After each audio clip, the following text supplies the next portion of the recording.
Hi viewers, welcome to our channel. ప్రస్తుతం మనతో పాటు దాము భారతి గారు సీనియర్ జర్నలిస్ట్ వాటితో ఒకటి మాట్లాడదాం. నమస్కారం సార్. నమస్తే సార్, జగన్మోహన్ రెడ్డి గారు ఫ్యామిలీ వివాదం మరోసారి తెరపైకి వచ్చి చర్చనీయాంశంగా మారింది సార్. విజయమ్మ గారు బయటకు వచ్చి స్వయంగా జగన్మోహన్ రెడ్డి గారి పైన విమర్శలు చేశారు, ఆయనకి కౌంటర్ ఇచ్చారని చెప్పేసి వార్తలు ప్రచారం అవుతున్నాయి సార్. అసలు ఏం జరిగింది, విజయమ్మ గారు ఏం కౌంటర్ వేశారు, మరి వైరల్ అవుతున్న వార్తల పైన మీ ఒపీనియన్స్? జగన్ వర్సెస్ షర్మిల ఈ గొడవలో విజయమ్మ క్లియర్గా షర్మిల వైపే నిలబడింది. అది ఎన్నికల ముందు కూడా మనం చూసాం. ఎన్నికల ముందు కూడా షర్మిల గెలుపుకి ఆమె వీడియో రిలీజ్ చేసింది, కానీ జగన్ గెలిపించి మనం ఎక్కడా మాట్లాడలేదు. బట్ ఆమె ఓపెన్గా వచ్చి జగన్ మీద కూడా యాంటీగా కూడా ఎక్కడ మాట్లాడలేదు. సో కానీ మొట్టమొదటిసారిగా లాస్ట్ ఇయర్ చివరిలో సరస్వతి పవర్ సంబంధించి కంపెనీ ఉంది వాళ్ళకి. ఆ కంపెనీ నిజానికి ఏమీ పవర్ ప్రొడ్యూస్ చేయడం ఏం లేదు, కానీ ఆస్తులు ఉన్నాయి. ఆ కంపెనీ పేరుతో ఆస్తులు ఉన్నాయి. ఆ ఆస్తులకు సంబంధించిన వివాదం కూడా ఆంధ్రప్రదేశ్లో జరుగుతుంది. అందులో కొన్ని అక్రమ ఆస్తులు ఉన్నాయి, ప్రభుత్వానికి సంబంధించిన ఆస్తులు ఉన్నాయని కూడా దాని మీద కూడా విచారణ జరుగుతుంది. ముందుగా అటవీ భూములు ఉన్నాయన్నారు, తర్వాత అటవీ భూములు లేవు, దాని ఏమంటారు మన కొన్ని ప్రభుత్వ ఆస్తులకు సంబంధించి ఉన్నాయి అనేది అక్కడ వచ్చింది. అయితే ఇప్పుడు వీళ్ళ గొడవ ఏంటంటే, జగన్ 2019 ఆగస్టు 31న ఈ దీంట్లో ఉన్న తన షేర్లను విజయమ్మకు గిఫ్ట్ డీడ్గా ఇచ్చాడు. ఎంఓయూ చేసుకున్నారు గిఫ్ట్ ఇస్తున్నట్టుగా. అదేంటంటే ఇందులో సండూర్ పవర్కి కొన్ని షేర్లు ఉన్నాయి, భారతిరెడ్డికి కొన్ని షేర్లు ఉన్నాయి, క్లాసిక్ రియాలిటీ అనే ఒక జగన్ కంపెనీకి కొన్ని షేర్లు ఉన్నాయి. ఈ 3 రకాల షేర్లను దాదాపు 1,21,00,000 షేర్లు అనమాట అవి. ఆ షేర్లను విజయమ్మకి ఇస్తున్నట్టుగా ఒప్పందం చేసుకున్నారు. గిఫ్ట్గా 2021 జూన్ 2న ఇస్తున్నట్టుగా. అయితే ఈ విజయమ్మ దాన్ని జగన్కి చెప్పకుండా తాను ఇప్పుడు షర్మిలకి బదలాయింపు చేసేసింది. ఇది జగన్కి ప్రాబ్లం. జగన్ తరపున ఆర్గ్యుమెంట్ ఏంటంటే, జగన్ అక్రమాస్తుల కేసులు కోర్టులో ఉన్నాయి, జగన్ బెయిల్ మీద 11 ఏళ్ళకి బయట ఉన్నాడు. మామూలుగా దాంట్లో కొన్ని ఆస్తులను అటాచ్ చేసింది కంపెనీలో, అందులో సరస్వతి పవర్ ఇవన్నీ ఉన్నాయి. దాంట్లో కండిషన్ ఏమంటే వీళ్ళు వ్యాపారాలు చేసుకోవచ్చు, కానీ షేర్ల బదలాయింపు అనేది జరగకూడదు అని కోర్టు కండిషన్ బెయిల్లో ఉంది. ఇప్పుడు కానీ ఈ బదలాయింపు జరిగితే జగన్కి ఆ బెయిల్ క్యాన్సిల్ అయ్యే అవకాశం ఉంది. కాబట్టి షర్మిల ప్లాన్ చేసుకొని, నిజానికి షర్మిలకి ఇప్పుడు ఇమ్మీడియట్గా దీని వాటాలు షర్మిల పేరుతో ఉంటే, వాళ్ళ అమ్మ పేరుతో ఉంటే వచ్చే నష్టమేమి లేదు. షర్మిల ఇమ్మీడియట్గా జగన్కి చెప్పకుండా దీన్ని ఎందుకు రాసుకునిందంటే, జగన్ని జైలుకి పంపించాలని షర్మిల ప్లాన్ చేసి జగన్కి తెలియకుండా ఈ వాటాలని కానీ రాయించుకుంటే, అమ్మని ఎమోషనల్ బ్లాక్మెయిల్ చేసి రాయించుకుంటే జగన్ జైలుకి పోతాడు అన్న ఒక ప్రీ ప్లాన్డ్తో షర్మిల తల్లిని ఎమోషనల్ బ్లాక్మెయిల్ చేసి ఆమెను ప్రెజర్ చేయించి తనకి రాయించుకుంది. ఇది కానీ రేపు కోర్టులో సిబిఐ వాళ్ళు కానీ ఈ పాయింట్ లేవదీసి, ఆల్రెడీ ఇప్పుడు ఆయన బెయిల్ రద్దు చేయాలని సుప్రీంకోర్టు పిటిషను రఘురామకృష్ణరాజు వేసింది ఉంది. ఆ పిటిషన్ ఇప్పుడు తెలంగాణ హైకోర్టుకి బదిలీ అంటే మీరు వెళ్ళి అక్కడే వేసుకోమని సుప్రీంకోర్టు చెప్పింది. సో మళ్ళీ రఘురామకృష్ణరాజు ఇక్కడ వచ్చి వేస్తాడు.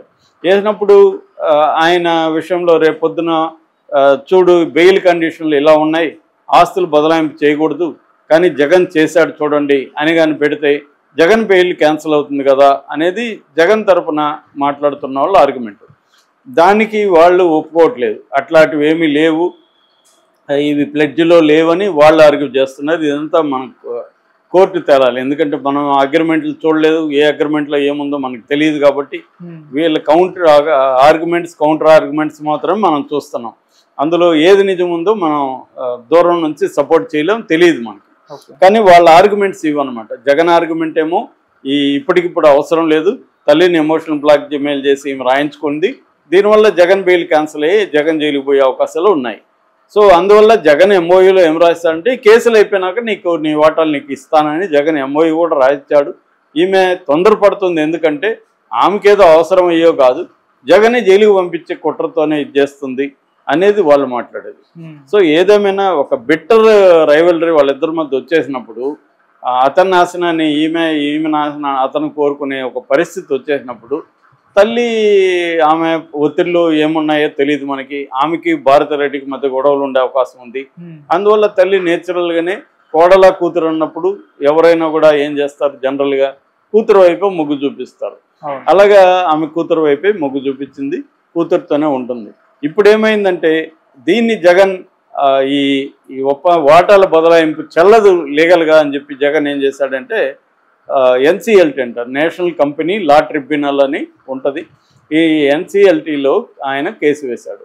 ఎన్సిఎల్టీ ఏం చేసింది, దాన్ని విచారణకి స్వీకరించినప్పుడు ఏం చేస్తారు, ప్రతివాదులకి నోటీసులు పంపిస్తారు. అలాగా ఈమెకు అంటే మన షర్మిలకు, విజయమ్మకు, జనార్దన్ రెడ్డి ముగ్గురు ఉన్నారు దాంట్లో. ఈ ముగ్గురికి పంపించారు నోటీసులు. ఈరోజు ఇప్పుడు వైరల్ అవుతున్న వార్త ఏంటంటే విజయమ్మ కౌంటర్ వేసిందని. మామూలుగా అయితే మార్చి 6కి కోర్టు దాన్ని పోస్ట్పోన్ చేసింది. వీళ్ళు టైం అడిగారు, మార్చి 6 లోపల కౌంటర్ వేయాలి. ఆమె ఈ రోజే కౌంటర్ వేసిందని ఆ కౌంటర్లో ఏముందో బయటకు వచ్చింది వార్త. ఆమె ఏం చెప్తుందంటే నా కొడుకు జగన్, నా కోడలు భారతి చెప్తున్నవన్నీ కూడా అబద్ధాలు, వాటికి ఏ రకమైన గ్రౌండ్ లేదు, మేము దొంగతనంగా ఏమీ రాయించుకోలేదు, నా పేరుతో ఉన్న గిఫ్ట్ దీన్ని నా కూతురికి బదిలీ చేయడం చట్టవిరుద్ధం కాదు, నా పేరుతో ఉన్నప్పుడు నేను వాళ్ళకి ఇన్ఫార్మ్ చేయాల్సిన అవసరం ఏమీ లేదు అని ఈమె వాదిస్తుంది. ఇది దురదృష్టకరం. నేను ఇటు కొడుకు కూతురు మధ్య గొడవల్లో కోర్టుకు వచ్చి నిలబడడం అనేది నా మనసును కలిచివేస్తుంది. నేను బాధాతత్వ హృదయంతో ఈ కౌంటర్ వేస్తున్నాను అని ఆమె చెప్పింది. అట్లాగే ఆమె ఇంకొక లీగల్ పాయింట్ కూడా ఆమె వేసిన కౌంటర్లు ఏముందంటే ఇది కుటుంబ వ్యవహారంలో ఎన్సిఎల్టీ జోక్యం కరెక్ట్ కాదనేది కూడా ఆమె వాదించింది. ఇది లీగల్గా మనకు తెలియదు. మామూలు కామన్ సెన్స్ ఆలోచిస్తే ఇది కుటుంబ వ్యవహారం కాదు, ఇది కంపెనీ వ్యవహారం. ఎందుకంటే సరస్వతి పవర్ లిమిటెడ్ అనేది ఒక కంపెనీ. ఆ కంపెనీలో వాటాదారులు అంటే వాటాదారులే, నువ్వు కుటుంబమా, పక్కింటోడా, అక్కింటోడా వాళ్ళకి అనవసరం. Every just share holder. ఒక షేర్ హోల్డర్ ఇంకొక షేర్ హోల్డర్కి గిఫ్ట్ డీడ్ ఇచ్చారు. మరి ఇది కుటుంబ వ్యవహారం కాబట్టి నీకు సంబంధం లేదని ఎన్సిఎల్టీని అడిగే పరిస్థితి ఉందా? లేదు, ఈమె దీన్ని బయట చెప్పడానికే ఈ వాదన వచ్చిందా? ఎందుకంటే ఇక్కడ 2 అంశాలు ఉంటాయి వీళ్ళ కేసులో. మామూలుగా వేరే కుటుంబ వ్యవహారాల్లో అయితే అది లీగల్గానే ఉంటుంది.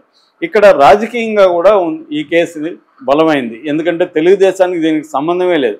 కానీ ఈమె లెటర్ ఫస్ట్ ఎక్కడొచ్చింది, తెలుగుదేశం అఫీషియల్ హ్యాండిల్లో షర్మిల లెటర్ పబ్లిష్ అయిందని అర్థం ఏమిటి, షర్మిల తెలుగుదేశం కొమ్మక్కైనట్టు క్లియర్గా అర్థమవుతుంది.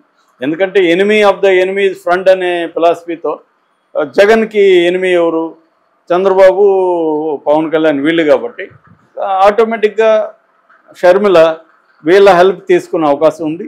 రెండోది వాళ్ళు కూడా షర్మిలను ఉపయోగించుకొని జగన్ దెబ్బతీయచ్చు కదా, కుటుంబం మరింత వల్నరబుల్ కాబట్టి అనేది వాళ్ళు కూడా చేస్తారు. ఇక్కడ రాజకీయాల్లో ఏది మంచి చెడ్డ అనేది ఏమి లేదు. ఏది ఉపయోగపడితే అదే మంచి, ఏది ఉపయోగపడకపోతే అదే చెడ్డ. కాబట్టి ఆ రకంగా తీసుకున్నప్పుడు వాళ్ళకి ఇది మంచి అవకాశం కల్పించింది. తెలుగుదేశం మీడియా అంతా కూడా దీన్ని పెద్ద ఎత్తున ఫోకస్ చేసింది. సో ఈ కాంటెక్స్ట్లో ఇప్పుడు ఆమె వచ్చి ఇది కుటుంబ వ్యవహారం, మీకేం సంబంధం అంటే, మరి కుటుంబ వ్యవహారం మీ మధ్య తేల్చుకోరు, ఎందుకు బయట పెట్టుకున్నారు, ఎందుకు లెటర్లు బయటకు వచ్చాయి, ఎవరిచ్చారు బయట?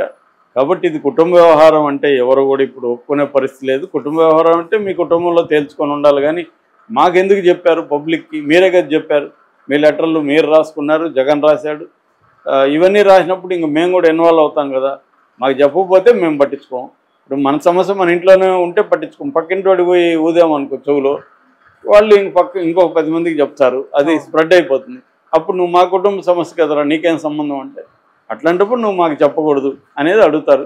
కానీ ఇప్పుడు కోర్టులో అది కూడా కాదు, కోర్టులో లీగల్గా ఇది కంపెనీ ఇష్యూ కాబట్టి నేషనల్ కంపెనీ ట్రిబ్యునల్లో వేశారంటేనే అర్థం అది యాక్సెప్టబిలిటీ దానికి ఉంది. అడ్మిసిబుల్ అంటారు, అడ్మిసిబుల్ అయితేనే కోర్టు యాక్సెప్ట్ చేస్తుంది, అడ్మిసిబుల్ కాకపోతే చేయదు. కాకపోతే వీళ్ళ ఆర్గ్యుమెంట్స్ వీళ్ళు చేస్తారు. మామూలుగా సివిల్ కేసులు ఒక రోజులో తెగవు, ఇవి చాలా కాలం పడుతుంది. కానీ మరి ఇది స్పీడ్గానే కదిలినట్టుగా మనకు అర్థమవుతుంది. దీని ప్రభావం ఏ స్థాయిలో ఉంటుందో. ఆల్రెడీ జగన్ ఒక పక్క ఫ్యామిలీని ఇన్వాల్వ్ చేసి షర్మిలతో రాజీపడే పరిస్థితి కూడా ఉందని చెప్తున్నారు.